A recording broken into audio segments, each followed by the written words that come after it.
বেশি সাহস বেড়ে গেছে তাই না? অন্য একটা ছেলের সামনে দাঁড়িয়ে নিজের স্বামীর সাথে বেয়াদবি করতেছিলা, আমাকে দেখা দেখা ফোসকা হয়ে দেওয়া ছিল, ফাজিল কোথাকার। বস্তির জামাই কোটিপতি নাটকটি তাহলে কি 3 নম্বর পর্বটি আর আপলোড করা হবে না? এতদিন যাবৎ কেন নাটকটি আপলোড করা হচ্ছে না, আজকে এই ভিডিওতে জানতে পারবেন। তো আপনি যদি জানতে চান এই পর্বটি কবে আসবে এবং এই পর্বটি আসতেছে না কেন, আজকের এই ভিডিওটি একদমই টানাটানি করবেন না।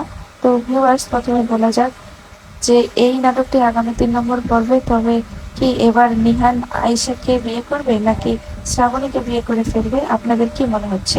হ্যাঁ গাইস, আগামী পর্বে কি ঘটতে চলেছে এবং 3 নম্বর পর্বটি কবে প্রচার হবে এবং এই পর্বে কে কে থাকবে, সকল কিছু জানতে পারবেন আমাদের আজকের এই আপডেট ভিডিওটির মাধ্যমে। তাই বলবো, আজকের আপডেট ভিডিওটিতে একটি লাইক দিয়ে আমাদের সাথে চ্যানেলটি সাবস্ক্রাইব করে শেষ পর্যন্ত দেখতে থাকুন। তো গাইস, প্রথমে বলে নিই যে এই নাটকটিতে আসলে একটু সময় লাগবে, কারণ এই নাটকটি অলরেডি অনেক সময় লেগে গেছে। এই নাটকটি সময় লাগবে হলো এই নাটকটিতে মেইন নায়ক নিয়ে আছে, মানে যার নাম হলো রাইসা। ও কিন্তু এই নাটকে আসলে শুটিং করতে পারছে না। ও কিন্তু আপনারা বর্তমানে জানেন অনেকেই যে দুনিয়ার টাকার গোলাম নাটকটি ধামাকার সহিত চলছে। তো ব্যাপক ধামাকার সহিত যেহেতু ওই নাটকটি চলছে, এই নাটকটা আসতে একটু সময় লাগছে। তো বুঝতেই তো পারছেন কেন এই নাটকটি আসছে না, কারণ এই নাটকের রাইসার যে নায়িকা, সে কিন্তু মূলত এই নাটকের মধ্যে অভিনয় করছে। সেই কারণে কিন্তু এই নাটকটি আর প্রচার করা হচ্ছে না।